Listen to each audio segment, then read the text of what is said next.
Plaisir de vous recevoir chez nous, mesdames, messieurs. Vous écoutez la RFM et vous faites bien. Il est 18h, voici le journal. Coronavirus, plus de peur que de mal. Les tests sont négatifs après que des prélèvements ont été effectués sur le cas suspect à Louga. Et pour la riposte contre le Covid-19 à Dakar, ville, un comité de veille et d'alerte a été mis en place. Le sous-préfet appelle les vendeurs de produits antiseptiques à être patriotes et à faciliter l'accès aux produits. Le culte islamique au Moyen-Orient perturbé par le coronavirus, l'Arabie Saoudite a interdit ce mercredi à ses citoyens et aux autres résidents du Royaume d'Arabie Saoudite d'effectuer la Omra ou le petit pèlerinage à la Mecque. En Iran, les prières du vendredi dans les grandes villes ont été annulées jusqu'à nouvel ordre. Serigne Abdourahmane Fall Tilala n'est plus le guide religieux, membre très influent de la communauté mouride. Son épouse et son chambellan ont perdu la vie dans un accident sur l'autoroute Ila Touba. Quel comportement adopter envers les personnes mises en quarantaine, en isolement ou encore en confinement à cause du coronavirus? Nous en parlons dans le débrief et nous serons en ligne avec Khalif Diagne, psychologue. Il y aura dans ce 18h la page des sports avec la finale de la Coupe arabe, le Sénégal qui mène à l'instant 1-0 devant l'Égypte. Nous sommes à la seconde période. Yonotol Mamoud Amar Ndion, Amadou Ndiaye sur la partie technique. Bienvenue à toutes et à tous. Coronavirus, je vous le disais en titre, plus de peur que de mal. Les tests sont négatifs après que des prélèvements ont été effectués et acheminés à l'Institut Pasteur sur le cas suspect à Louga. Les détails avec Dr Mamadou Ndiaye. Concernant le malade qui a été hospitalisé, mis en isolement au niveau du centre de santé de Darou Morti, les résultats viennent de nous parvenir de l'Institut Pasteur de Dakar. Ils sont négatifs. Donc, alhamdoulilah. Son état clinique est bon, il se porte très bien, il va être libéré, il va retourner auprès des siens. Mais le dispositif d'alerte et de veille va rester de mise. Nous allons continuer la prévention et la sensibilisation au niveau de la population. Docteur Mamadou Ndiaye, donc, qui est le médecin-chef qui se prononçait. Il s'agit donc du docteur Mamadou Ndiaye de l'Institut Pasteur. Dakarville, un comité de veille et d'alerte mis en place pour la riposte contre le coronavirus. Selon le sous-préfet Djili Diallo, les vendeurs des produits antiseptiques doivent avoir un esprit patriotique et faire en sorte que ces produits soient accessibles. Un comité local de développement a été tenu à cet effet. Compte rendu à Satoufay Bodian. Pour éviter la propagation du coronavirus, des dispositions sont prises, notamment dans la prévention, indique le sous-préfet de Dakar Plateau. Djibi Diallo invite également la population à éviter toute stigmatisation. Toutes les dispositions sont prises aujourd'hui pour faire face. Ce qui est valable dans les marchés, dans les écoles et valable aussi dans les hôtels. Si la personne est enrhumée, si les personnes asthmatiques ont des problèmes, il ne faut pas automatiquement conclure que c'est le coronavirus.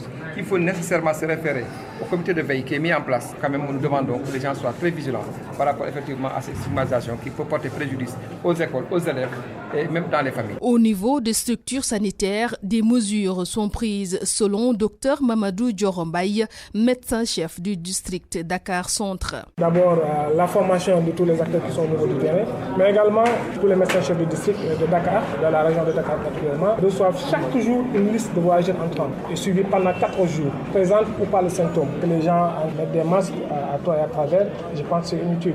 L'utilisation des masques, en tout cas, répond à des indications bien précises. L'autorité sous-préfectorale interpelle les vendeurs d'antiseptiques et prévient que personne n'essaie de vendre des produits antiseptiques périmés, que les prix ne connaissent pas aussi une hausse, parce que c'est un délit.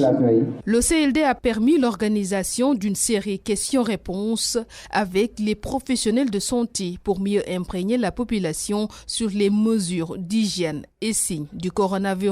C'est cela. Et puis, pour rappel, le docteur Mamadou Ndiaye est le médecin-chef du district sanitaire de Darou Morti. Il faut le rappeler, 2 membres du gouvernement n'ont pas participé au Conseil des ministres d'aujourd'hui pour cause d'épidémie de coronavirus. Il s'agit du ministre de l'Agriculture et de son collègue de l'Élevage. Ils sont fraîchement revenus du Salon international de l'agriculture tenu à Paris Vous avez suivi dans nos précédentes éditions les détails avec El Hajj Ndiogou Diène. Et puis le culte islamique au Moyen-Orient perturbé par le coronavirus, n'est-ce pas, Ndate Diop? C'est maintenant officiel et formel. L'Arabie Saoudite a interdit la Umrah ou le petit pèlerinage à tous les musulmans, y compris à ses propres citoyens résidant au royaume. L'épidémie de coronavirus est passée par là.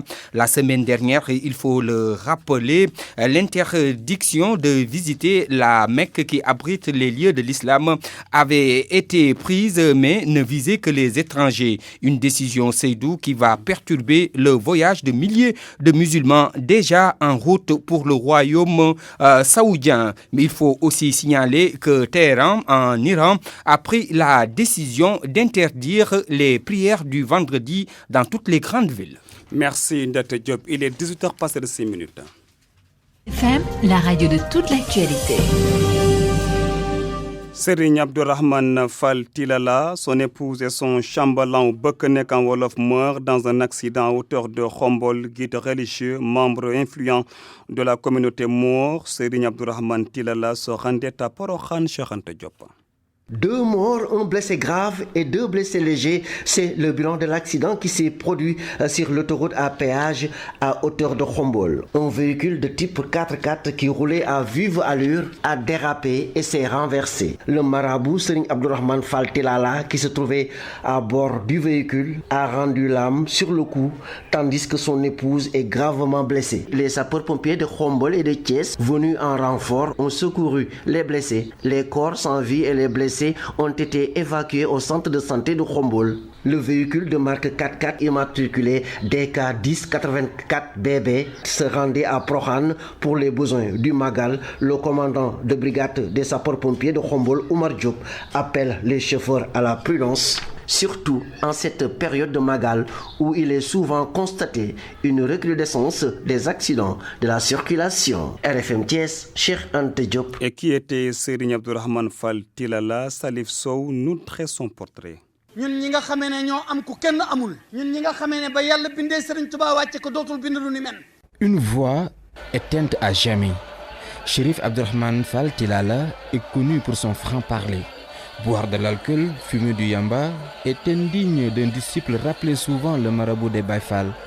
Le guide religieux du chanteur Wali Seck était aussi un homme de culture. La personne morale de l'association de la communauté Moor du Sénégal a été désignée en 2019 à Thiès, président d'honneur des journées culturelles du dit groupe social. Très influent, Chérif Abdourahmane Fall Tilala s'est aussi illustré sur le champ politique. Le guide religieux a soutenu les 2 derniers présidents de la République, Macky Sall en 2019, Abdoulaye Wade 7 ans plus tôt. En 2012, un vent de révolte avait soufflé au sein de l'association de la communauté Moor. Le marabout politicien et homme de culture a été vivement contesté par des membres de l'organisation. Chérif Abdourahmane Fall Tilala, c'est des paroles, des actes, une image. Au teint clair, aux chevelures touffues, aux allures de dreadlocks et aux lunettes noires fumées, le sexagénaire ne ratait jamais l'occasion de célébrer son guide spirituel. Chérif Abdourahmane Fall Tilala a organisé tous les ans, au 20e jour du mois de Ramadan, des goudis Mamcher, des nuits religieuses pour magnifier Mamcher Ibrahim Fall, fer de lance du mouridisme. Et en plus bref, le Bureau national du syndicat autonome de l'enseignement supérieur décrète 48 heures de grève à compter de ce mercredi et demain, jeudi 5 mars.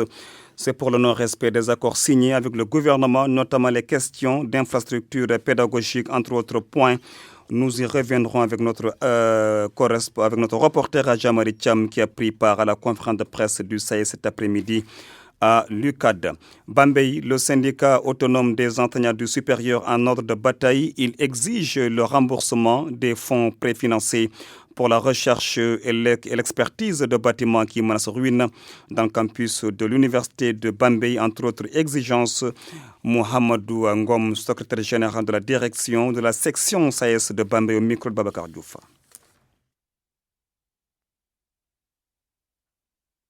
Mohamed Ngom, que nous allons écouter d'un moment à l'autre. Donc, il est le secrétaire général de la section SAES de Bambey. C'est donc le syndicat autonome des enseignants du supérieur qui est en ordre de bataille. Le SAES donc qui exige le remboursement des fonds préfinancés pour la recherche et l'expertise de bâtiments qui menacent ruine dans le campus de l'université de Bambey. Nous l'écoutons.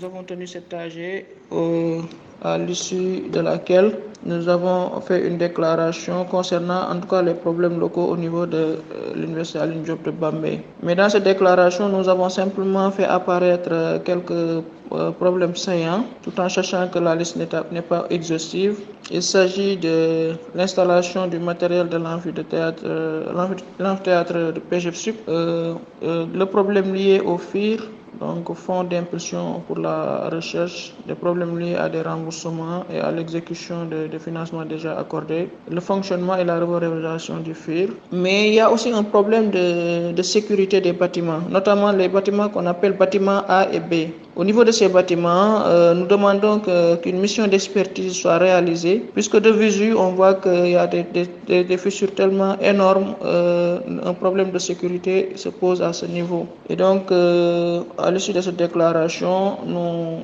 rappelons au recteur et nous exigeons que ces problèmes soient réglés dans les meilleurs délais, sinon le SAES prendra toutes ses responsabilités et usera de tous ses moyens, en tout cas, pour que cette résolution soit satisfaite. Merci. RFM, partout, tout le temps. Abdou Diouf Junior, bonsoir. Bonsoir El Hadji Saïdou Nourouba. Football pour démarrer la finale de la Coupe arabe, le Sénégal qui mène devant la Tunisie. Les deux équipes jouent depuis pratiquement 65-81 minutes maintenant. Le Sénégal qui mène 1-0 grâce à Samba Diallo qui a marqué son but en fin de première période. 1-0, donc le but marqué à la 45e plus 1. Et ce qui permet donc aux jeunes Sénégalais d'être devant dans cette finale de la Coupe arabe. Il faut rappeler, Seyd Nourou, Al-Hadji Seyd Nourouba, que la compétition se joue en Arabie Saoudite où le Sénégal a justement été que invité. Jusque-là, oui.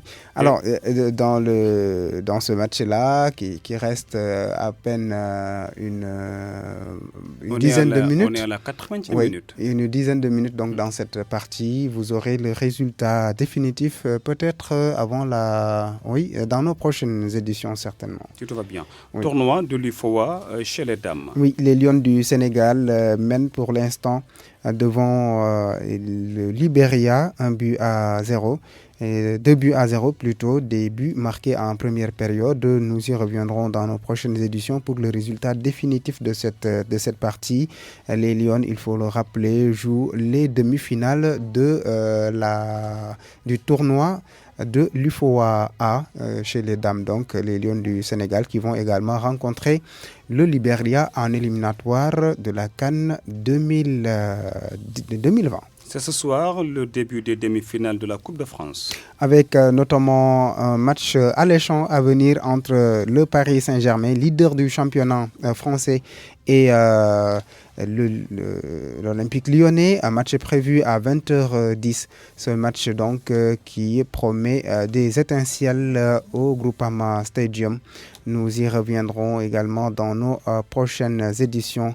Alors que, oui, l'information vient de tomber. Ce sera donc Sénégal-Mali en finale. Le Sénégal qui a battu finalement le Libéria et le Mali qui a pris le dessus sur le Cap-Vert à la GC du Nourouba. C'est une bonne nouvelle. Oui, le Sénégal qui aura l'occasion de refaire la même chose, le même exploit devant le Libéria dans les prochains jours dans le cadre des éliminatoires de la CAN féminine. Nous retournons en Europe pour parler de la seconde rencontre des demi-finales qui va opposer, ce sera demain, l'AS Saint-Étienne à Rennes de Mbaïgnan. En Italie, la demi-finale retour qui devait opposer la Juventus de Turin au Milan AC est reportée à cause de l'épidémie de coronavirus qui sévit dans le pays. L'autre match de demain, l'autre demi-finale, Naples-Inter est également reporté. En Allemagne, quart de finale de la Coupe nationale, Bayer Leverkusen et Union Berlin sont dos à dos pour l'instant. 0 but partout dans cette partie. Ils sont en première mi-temps. Nous y reviendrons dans nos prochaines éditions où nous aurons également l'occasion de parler de L'autre match qui oppose Francfort à Werder Bremen, ce sera à 19h45. En Angleterre, FA Cup 5e tour, Manchester City se déplace à Sheffield, ce sera à 19h45. À la même heure, Tottenham Norwich et Leicester Birmingham, tous les matchs donc se jouent à 19h45. Nous parlons du débarrage des matchs de la Ligue. Les matchs de la Ligue africaine de basket. Donc, sont reportés d'ailleurs. Oui, Dakar Arena devait abriter le premier match à partir du 13 mars prochain. À cause du coronavirus, le gouvernement sénégalais a demandé à Bâle de reporter le démarrage. Une délocalisation n'est pas à l'ordre du jour, en tout cas pour l'instant, précise le chef des opérations de la Basket Africa League. Il s'appelle Lamine Savané, il s'entretient avec Youssouf Bodian. C'est d'abord un souci de préserver bien sûr la santé de tout le monde, les acteurs en premier, mais surtout aussi la population en général. Parce que compte tenu en tout cas des signaux et des recommandations, on va dire, émis par les autorités, non seulement au Sénégal, mais un peu partout, on a estimé que c'était quand même plus sage de reporter jusqu'à nouvel ordre le lancement effectif de cette journée historique qui sera le début de la Basketball Africa League. Est-ce que la délocalisation de cette compétition dans un autre pays est à l'ordre du jour? Aucune délocalisation est prévue. On a un comité de crise qui suit de très près, bien sûr, l'évolution des choses. Et quand on estimera que les conditions sont réunies, on communiquera, bien sûr, une nouvelle date qui permettra d'organiser cet événement dans les meilleures conditions. Lamine Savané à l'instant. 12 clubs dont l'AS Douane au Sénégal vont participer à cette première édition de la Basketball African League, une compétition organisée par la NBA en collaboration avec la FIBA. Les Gaboulous, justement, qui doivent représenter le Sénégal à la balle, ont difficilement battu hier la Jeanne d'Arc de Dakar, 1 point d'écart en faveur du champion du Sénégal en titre. Il faudra donc continuer le travail pour rehausser le niveau. Ce sont les propos de Mamadou Gueye Pabi. Il s'agit de l'entraîneur de l'AS Douane que vous avez certainement entendu dans nos précédentes éditions. La suite de la 4e journée du championnat national 1 de basket masculin ce mercredi donc. Les matchs Saltigué Duc qui devaient se jouer à Rufisque, AS Thiès, Rail à Thiès et le choc du Nord entre Saint-Louis Basket Club et l'UGB. Les matchs donc ont démarré. Nous y reviendrons dans nos prochaines éditions pour les résultats. Merci à vous, Abdou Diouf Junior. Yonutol Momodou Amarndjon. Bonsoir et bienvenue. Parlons du label sénégalais avec plusieurs types de produits exposés à la 57e édition du Salon international de l'agriculture de Paris, porte de Versailles. Nous sommes dans le stand du Sénégal. Nadia Fatou Achikiti, je suis la présidente du GIE Giribalouts de Ziguinchor. Qu'est-ce que vous avez amené comme produit? Du fognon, du chakri de patates douces, du chakri de niébé, du chakri de banane, du sauce de banane, du sauce de patates, du sauce de niébé, la farine enrichie pour bébé, la farine de patate et le harau de manioc. C'est votre première participation au CIEM? Non, c'est ma 3e participation. Est-ce que vous avez eu des partenaires? Oui. Comment vous travaillez avec eux? Parce qu'ils font des commandes et on les envoie les produits. Quel genre de produits prisés? Les produits les plus prisés sont le chakri de patate et le chakri de banane, le harau de manioc aussi. Parmi les exposantes, il y a aussi... Madame Doy Mbayam. Vous êtes de quelle organisation? Je suis de l'organisation de Barmalik. Ça se trouve où? À Wakam. À Wakam? Oui. Et vous êtes venu exposer quel type de produits? Des céréales, de l'huile de palme, du miel, du piment, confiture de piment et autres. C'est votre première participation au salon? Oui, c'est ma première participation. Oui. Vous avez eu des partenaires? Oui, il y en a. On donne nos cartes de visite aux visiteurs. Est-ce que la diaspora est intéressée par nos produits? Oui. Ils sont intéressés. Par nos produits. Les visiteurs sont nombreux, chacun avec ce qui l'intéresse comme produit sénégalais. Cette Française est une habituée du Made in Sénégal. Naya. Vous êtes venu à la fois visiter le stand du Sénégal? Tout à fait, ouais. Je connais déjà les produits du Sénégal. Je suis dans le commerce. Justement, je travaille avec des producteurs du Sénégal. Il faut tout ce qui est baobab, moringa, bissap, voilà, tous les bons produits du Sénégal. Voilà. Est-ce que ici en France, on aime ces types de produits? Moi, je suis plus aux Antilles.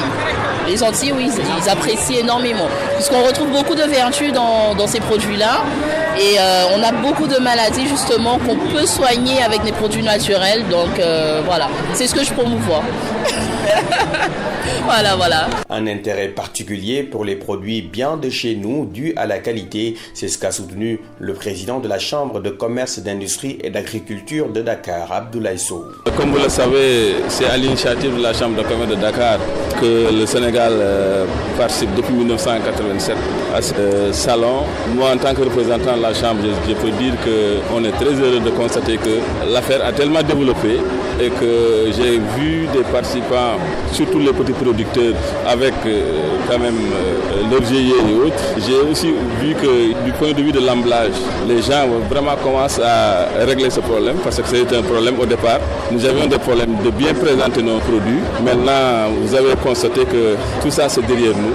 Donc je ne peux que féliciter les participants et remercier quand même tous les responsables de GIE qui ont participé à ce salon. Les activités agro-silvopastorales sans l'assurance sont exposées au risque d'après le directeur général de la CNAS, la Compagnie nationale d'assurance agricole du Sénégal, Mohamedou Moustapha Fall. Parce que nous pensons réellement que l'assurance est un moyen de crédit et encourage aussi à l'investissement.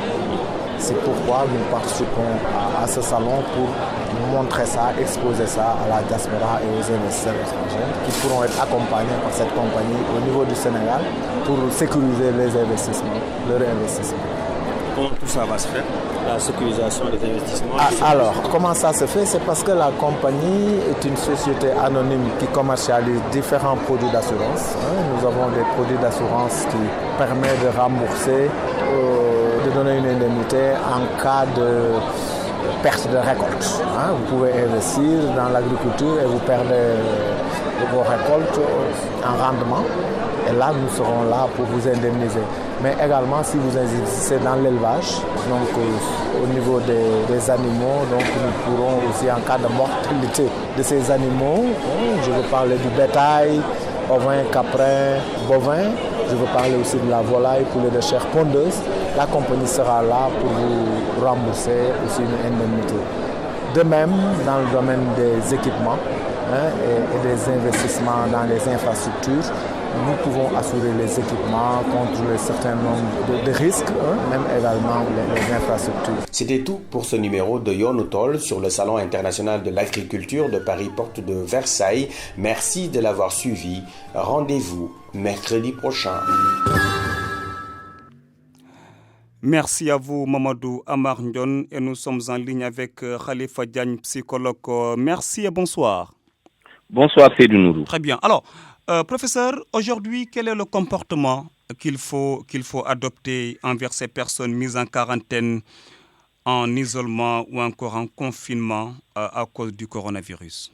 Après avoir salué vos auditeurs, je dois rappeler qu'en de pareilles circonstances, il appartient au ministère de la Santé et au ministère de la Santé seulement de gérer le protocole à suivre et de faire des recommandations. Qu'est-ce que cela veut dire? Cela veut dire que le comportement que les gens doivent adopter, c'est le comportement édicté par les autorités sanitaires. Parce que pour des questions de ce genre, il faut une coordination à l'interne, gérée par le ministère de la Santé, mais à l'externe, le ministère de la Santé est en rapport avec l'Organisation mondiale de la santé. Si bien que les mesures qui sont en train d'être édictées, c'est des mesures pour protéger les populations. Ça ne doit pas être des mesures qui doivent être dirigées contre les personnes qui sont déjà atteintes par la maladie. Ces personnes ne doivent pas être stigmatisées. Ces personnes sont des personnes qui sont malades et qui sont appelées à guérir. Mais vous, en tant que psychologue, quel conseil donneriez-vous aux populations? Les populations, j'ai commencé par donner un conseil parce que les populations ne doivent pas prendre leur propre initiative. Comme je vous l'ai dit, il faut que ça soit organisé de façon disciplinée. Et le conseil, c'est de comprendre, parce que au niveau du ministère de la Santé, il y a tous les corps de métier, y compris même des psychologues, qui participent parce que ça touche à beaucoup de questions. Ce n'est pas uniquement une question médicale, c'est-à-dire une question strictement liée à une maladie. C'est une question de santé publique qui concerne tout le monde. C'est la raison pour laquelle les populations doivent être attentives, ne doivent pas suivre n'importe quelle personne qui parle ou imiter n'importe quelle personne, mais ils doivent savoir se comporter normalement. Parce que jusqu'à présent, il n'y a aucune mesure qui a été prise pour en fait aller dans le sens de terroriser les populations ou d'installer une psychose. Vous avez suivi de façon quotidienne les communiqués qui sortent du ministère de la Santé et si on se fie à ces communiqués-là, normalement, il ne devrait pas y avoir lieu à une psychose. Maintenant, bon, il y a des initiatives solitaires, isolement, de la part même de certaines personnes qui sont des corps médicaux et ce qui ne devrait pas être le cas. Mais jusqu'à présent, de mon point de vue, les populations doivent rester sereines. J'ai beaucoup aimé la communication d'une des personnes les plus indiquées dans ce dossier, c'est le professeur Seydi, qui a eu à faire des comparaisons, à même dire qu'il y a des maladies beaucoup plus graves que son service a soigné. Nous avons l'habitude, il faut le reconnaître, d'avoir des grippes saisonnières et on voit chez nous, dans nos entourages, un peu partout des personnes qui sont malades au niveau des centres de santé et nous n'en sommes jamais arrivés à un tel niveau de panique. C'est la nouveauté qui fait que, et la communication internationale, parce qu'avant que la maladie ne vienne, il y a une communication au plan international qui a fait que, à son arrivée, c'est tout à fait normal que les populations ressentent une telle peur, mais c'est une peur qui doit être maîtrisée et rester à juste proportion, c'est-à-dire que si on considère de façon globale la maladie ici chez nous, il n'y a pas encore de quoi courir à gauche ou à droite. Très bien. Merci à vous, professeur. C'est moi qui vous remercie. Khalifa Diagne, psychologue. C'est la fin de